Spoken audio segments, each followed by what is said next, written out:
Ma'am, you are charged with interference with the duties of a public servant. You're facing up to 6 months in jail and or a $2,000 fine. We are going to do probable cause. You have the right to remain silent. Anything you say can or will be used against you. You have the right to have an attorney present. If you cannot afford one will be appointed to you. On September 26, 2024, at approximately 1:15 p.m., an officer responded to a call at the TSU Library Center located at 3100 Claiborne Street in Harris County, Texas, regarding a disturbance. The officer made contact with the individual causing the disturbance, and the defendant approached asking officers what's going on and what did she do.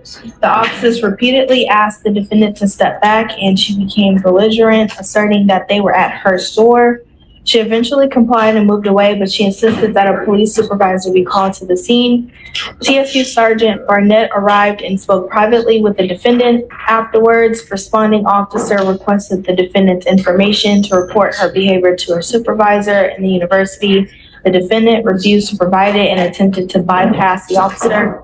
When the officer asked her to identify herself again, the defendant declined and attempted to walk away. As the officer tried to detain her, she began to throw herself on the ground and yell, escalating the disturbance. Several officers issued verbal commands for her to comply. The defendant continued to resist, jumping around and asserting her rights. The officer attempted to escort her outside. The defendant then wrapped her arms and legs around a pole, continuing to yell. The officers physically pried her from. This is the moment where the prosecution's theory starts wobbling. The judge keeps asking the same question in different ways.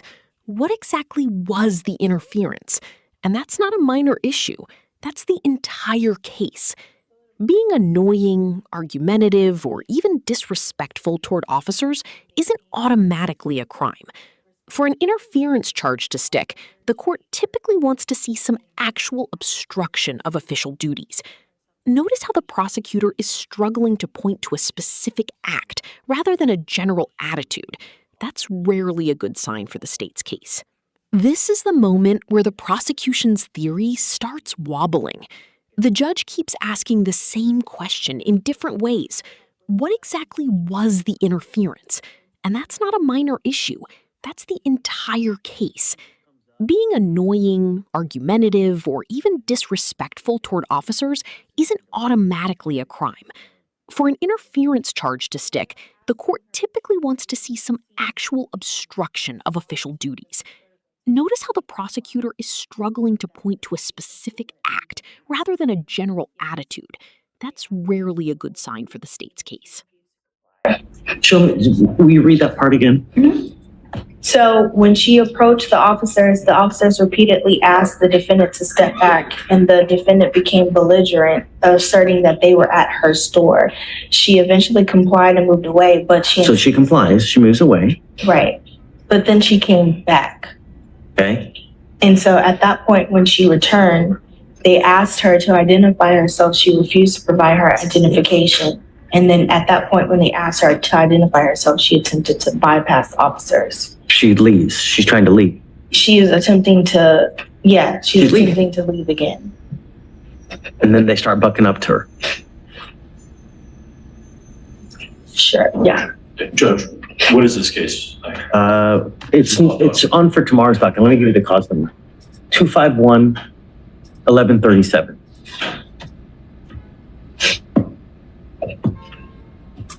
Sounds like an interference. That's what she's charged with. But so sounds like she's got a case of the nosies, you know?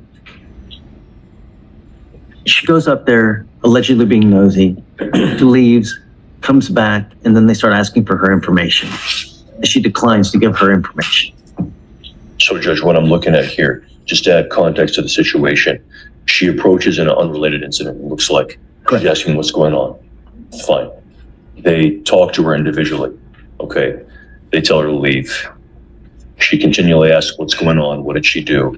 She asserts, she becomes belligerent, is what the officer says, asserting that they were at her store, obstructing their investigation. Wait a minute. Did you catch that? The defendant wasn't even the original person police were called about. That's a huge detail. At first glance, this sounds less like a criminal mastermind and more like someone who got involved in a situation that wasn't their business. But here's the question.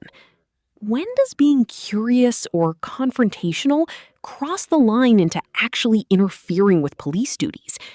Keep that in mind, because the judge is about to start pulling this case apart. What's the interference? Piece by piece. What did she specifically do? Well, She's just talking to them. I understand, Right. Judge, she's talking to them, but she's saying that they're at her store. She's belligerent, telling them to leave. They're at her store.